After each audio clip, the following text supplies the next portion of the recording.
Sean Lefferts. All right, next let's hear it out there for Gina Schmidl and Jamie DeMauro. Next, let's put your hands together out there for Kat Chu, Tom Albano. Next, let's hear it out there for Catherine Welch and Chris Morley. I thought that guy was Geoffrey's brother. Now, ladies and gentlemen, if all of you can stand, please. At this time, I'd like to welcome the new Mr. and Mrs. Jeff and Whitney Contact.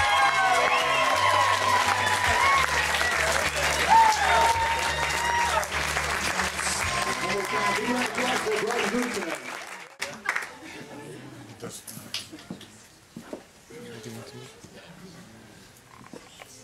The first time ever I saw your face, I thought the sun rose in your eyes, and the moon and the stars were the gifts you gave to the dark and the endless skies, to the dark and the endless skies. And the first time ever I kissed your mouth, I felt the earth move in my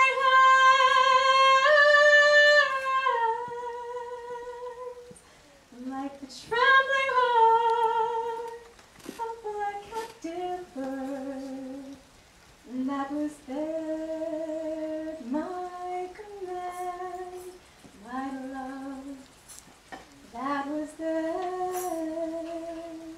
at my command, my love. And the first time ever I lay with you, I felt your heart so close to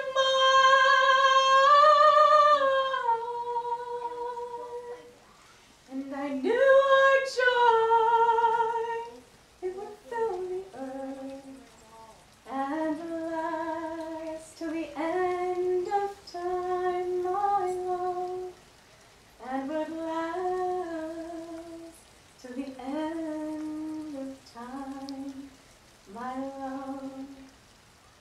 The first time ever I saw your face, your face, your face, your face.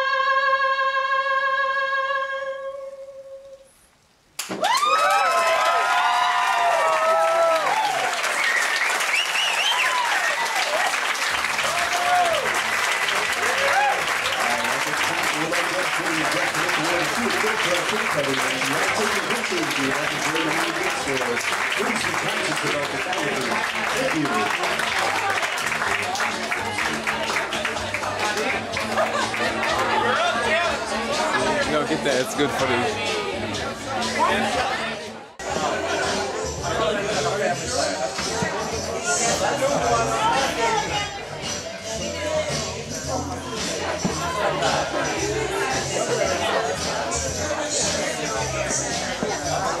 They're being very delicate.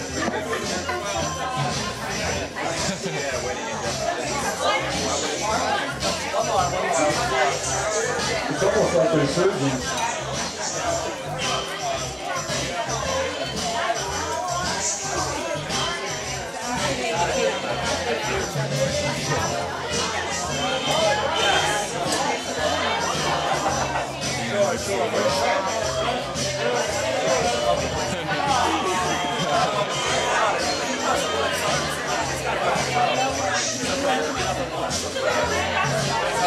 I think Whitney has Jeff trained pretty well. What do you guys think?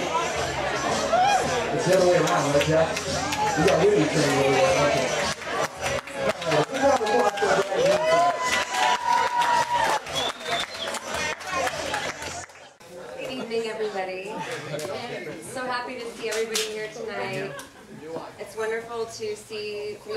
acquaintances that I grew up with, family, friends, people Whitney has grown up with since they were 3 years old. Previous shenanigans I can remember. It's wonderful to see you guys. People from college, new friends, and family. I'm going to keep this pretty short and sweet. I want to say how much I love my sister. I've been here since Monday, and this week of preparing with her has been, it's just been a really wonderful, wonderful time. I don't see my family that often because we're so spread out. And just to see her and Jeff together, I stayed with them at their house this week, and just to see how strong their love is and how much their love has grown in this 5.5, 6 years since they met.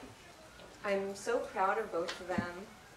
I'm so proud of my sister. I was just telling her when I saw her singing this song to Jeff this evening, I've been listening to her practice this week and crying like a baby every time because she's just so beautiful and amazing.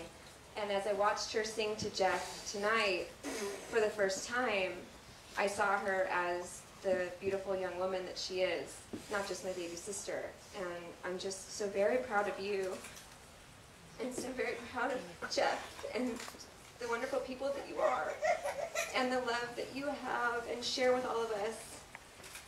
I love you both very much. Thank you. Can we all raise our glasses and make a toast to the wonderful, beautiful couple, Whitney and Jeff. We love you. Cheers. I'm Gene Carnicom, the proud father of the bride, the beautiful Whitney Carnicom Canpat. Those who know me know that I'm a sci-fi fan. Do you know that word? And I have a quote that I've always wanted to use in a talk or a speech and never got around to, so I'm going to use it tonight. It is, Gort. Kalatu Barada Nikto. It was spoken by Michael Rennie in a film from the 50s.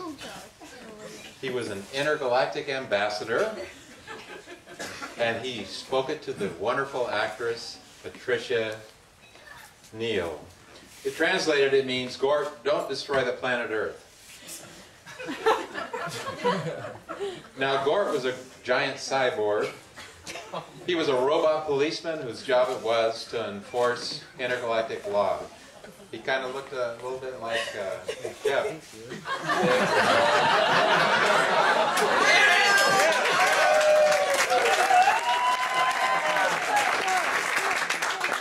Obviously, the quote is irrelevant to today's ceremony, but I couldn't resist the opportunity to use it. So now I'll get serious. We're here to celebrate the wedding of Whitney and Jeff. I'd like to share with you some of my favorite recollections of both of them. Whitney was born in Anchorage, Alaska. On the day she was born, a big eagle nested in a tree right outside the window that was to become her bedroom. So when we were writing the name on the birth certificate, we picked Alexis as her middle name, which is Russian for eagle.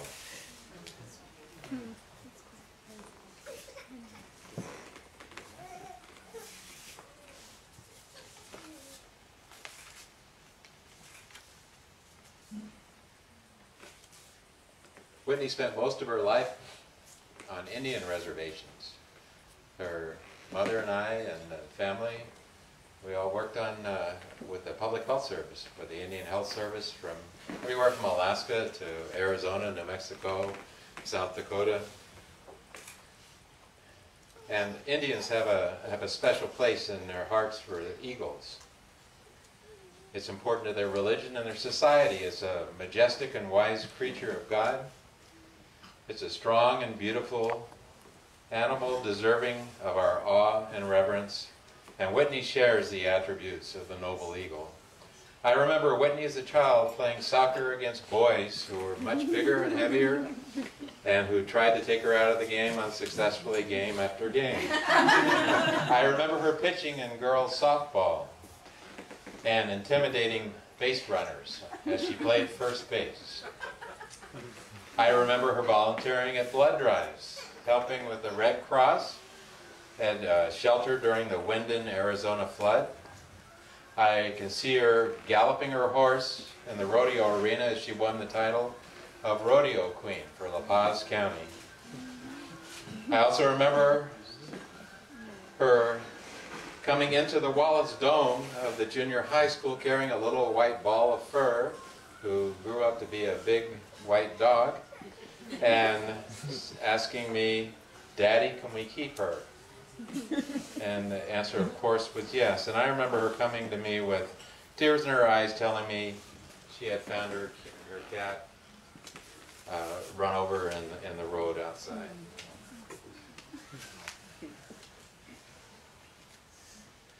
I remember her singing tender songs at numerous World AIDS Day commemorations every year in Parker, Arizona. I remember Whitney and Amy Campbell, who was here tonight, singing Forever Young and many more moving songs at graduation of high school, junior high, middle school. Over the years, I remember Whitney manhandling her sheep at the 4-H show at the La Paz County Fair and getting a blue ribbon. My recollections of Jeff are equally vivid. I remember Jeff splitting logs and stacking the firewood for the winter at our farm in Virginia. I remember introducing Jeff one night to Rocky Patel double Maduro cigars and cognac. I remember Jeff walking the dogs through the Virginia countryside with Whitney. I remember Jeff and Whitney playing catch in the pasture with their softball, sitting by the fireplace together after icing dozens of Christmas cookies at Christmas time, and both of them covered with flour, sugar, and sparkly cookie things.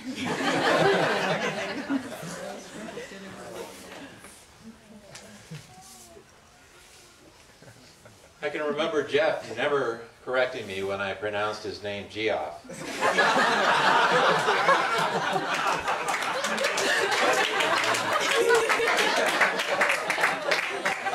I've grown to love Jeff as a son. I can't think of a more ideal husband for my beautiful daughter, Whitney.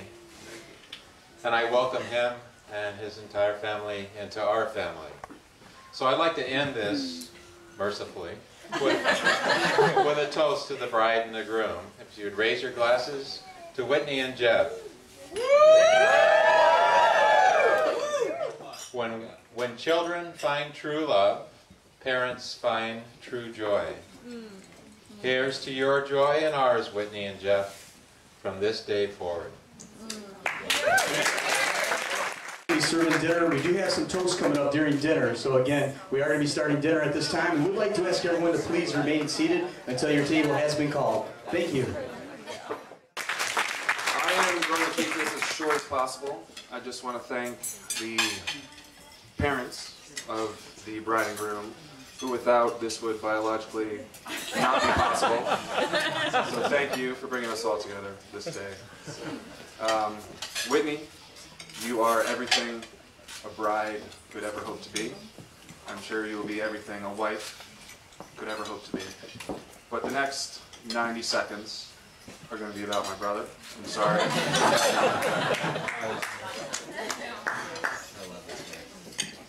Jeff, I may be the older brother, but you have been the example for me to live by. I can't tell you how proud I am of you, the man you've become. And very shortly, I know you're going to take marriage like you take everything in life, and that's 100%. You're going to hold it, and cherish it, and love it, and make it a part of you. And Whitney, you are the luckiest woman ever to have him. So, to the bride and groom, Jeff, cheers.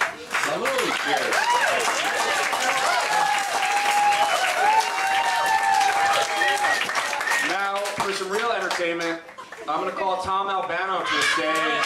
Yeah. And if he doesn't come up, someone's going in the fountain.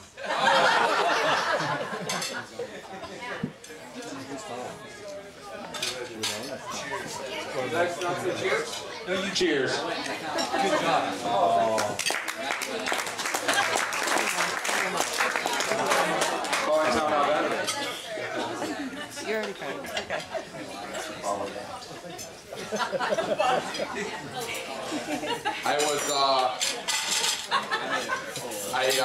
I did not prepare anything to say right now. I flew in this morning. Very excited to be here. It's always been like a group of us. Jeff, Jamie, Chris, Shawnee, and Whitney. You know, Joe's in there. We got a bunch of girls in there, but Whitney, you are now officially in the group.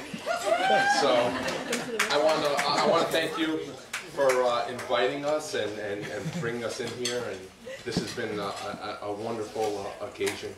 And I know Whitney's uncle would like to say something very special. But I want to thank everyone for being here. It's really something special for us. And Jeff, been my friend for the longest time, and Whitney, got a great guy, and you just make him better. So I really want to thank you. So thank you. I'm Whitney's Uncle Mark, Portland, Oregon. My lovely wife Mary is here.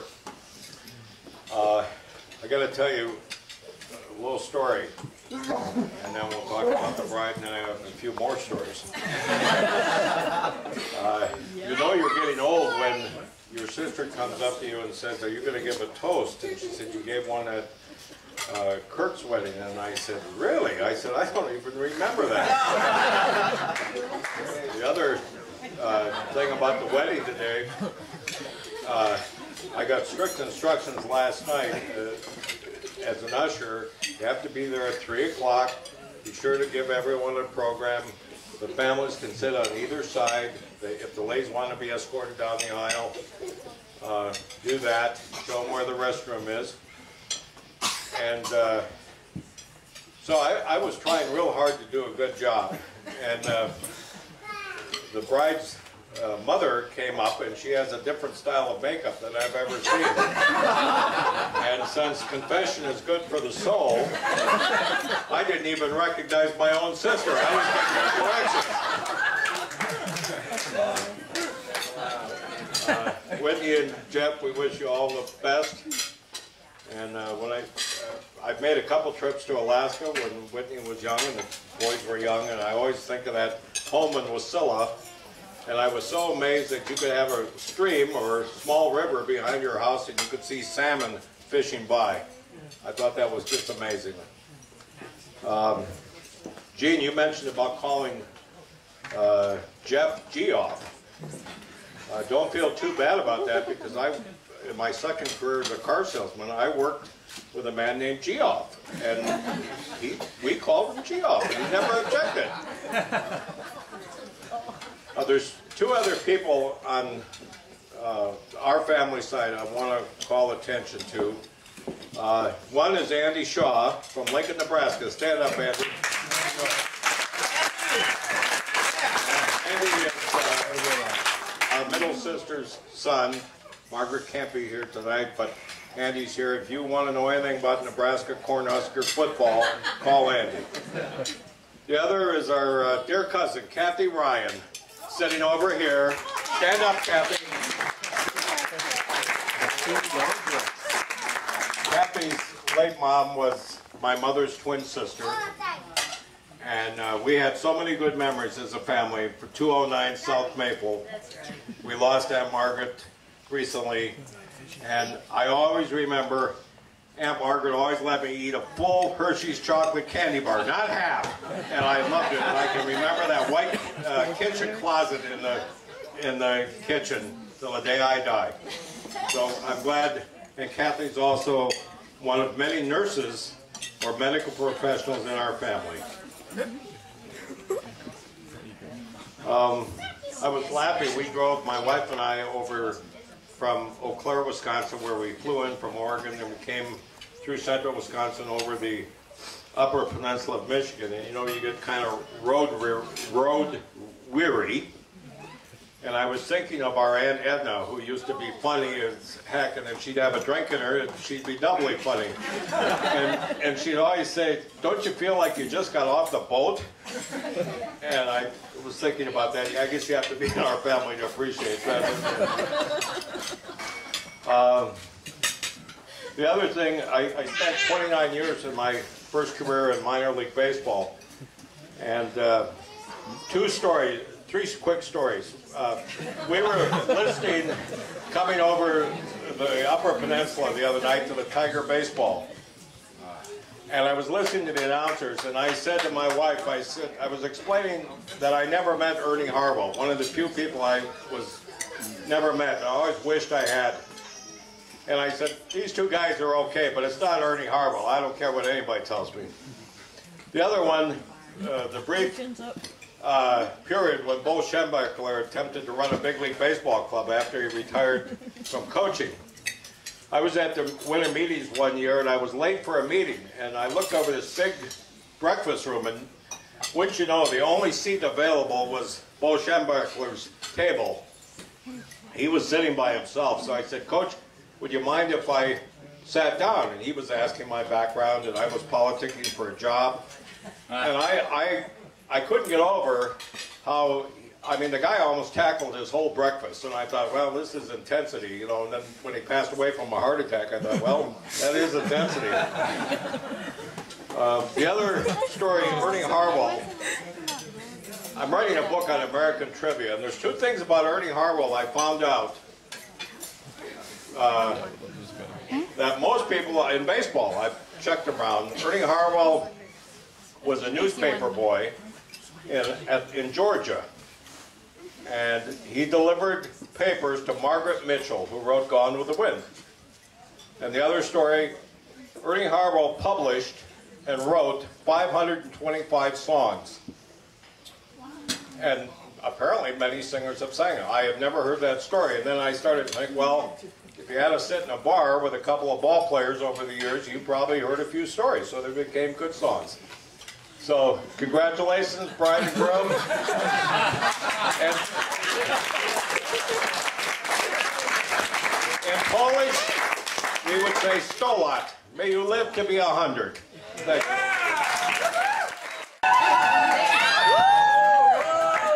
They say we got another one over here. Let's go. For those of you who know me, my boys are incredibly important to me, and they make me incredibly proud. Matthew's toast to his brother was incredibly heartfelt and lovely. But I want to say something about Jeff, and then I want to say something about Whitney. Jeff is probably one of the most heartfelt people I've ever known. He's loving and tender and sweet, and he's always communicated to me in a way that made me feel very lucky to have him as a son.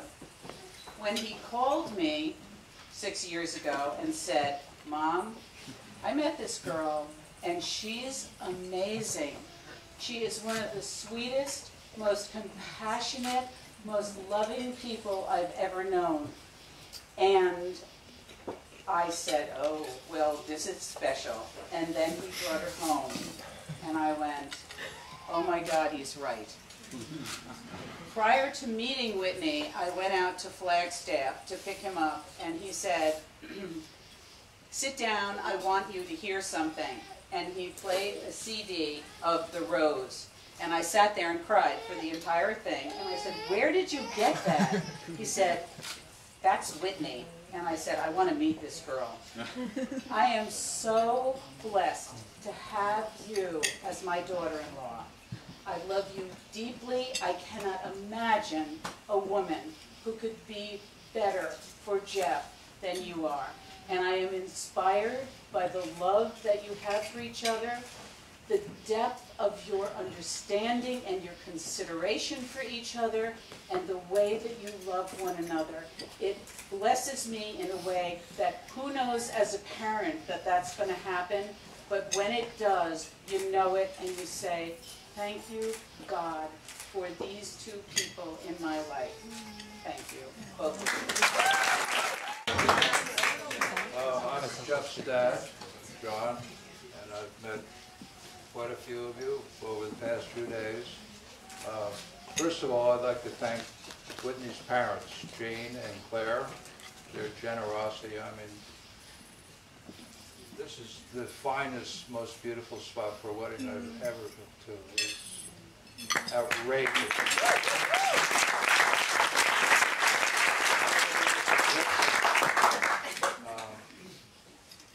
Beyond that, I'd like to thank everybody else for being here. And I'd like to congratulate Jeff. I met Whitney 5 years ago at a wedding in Utah, and I said, yeah, Geoffrey, girlfriend, you know, we have plenty of room, and this and that. And I was like, he's going to bring a girlfriend, you know. Didn't think anything special, this and that. And he was so excited. He's like, Dad, we have to pick her up. The plane's getting there. You know, we can't be late. You know, I was like, whoa, something's going on. And he was so excited to introduce me to Whitney. And Whitney comes bouncing through the door. You know, hi. Whoa. I mean, she is special. I mean, you got to know her right away. Right away. I mean, there was nothing to hide. And Jeff was so excited. He was like a little kid. Oh, come on, let's take a ride in the mountains and this and that. We'll take pictures and all. And then, of course, he started singing. He's like, Whitney, will you sing a song? You know, we're going up this mountain road. And I'm like, I don't have to do that. Don't embarrass her, you know. She started singing these show tunes. Whoa!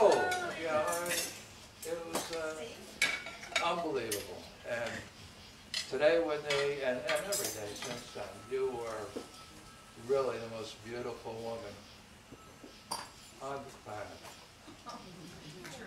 And Jeff, congratulations. You really found what you know, what you deserve. And she's the best. So I'd like to toast Jeff, Whitney, Whitney's parents, and everybody else here.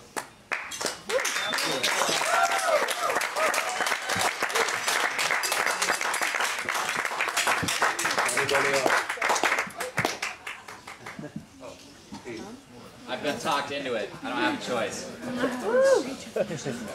I am Heath. I am Whitney's oldest brother, sans Patrick, who couldn't be with us tonight. In the immortal words of Bilbo Baggins, I don't know half of you half as well as I should like, and I know less than half of you half as well as you deserve. And I'm kidding, but because we look like hobbits, I felt it was appropriate.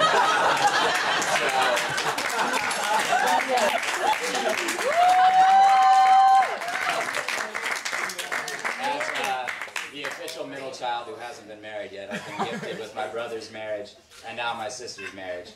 So I find myself stuck in a conundrum whether I get married or not, right? I've never seen a more beautiful bride in my life. She's been the best sister that I could ever ask for. And this family, the Cantac, Carnicums, Carnicom Cantacs, however you want to say it, we're going to have a hell of a time, aren't we? So I think the one thing that we should all take from this glorious event is we have two beautiful people who love each other dearly, who have the best intentions for all of us, including themselves. And I think they're going to be a very good couple and have lots of awesome grandchildren for Grandma and Grandpa.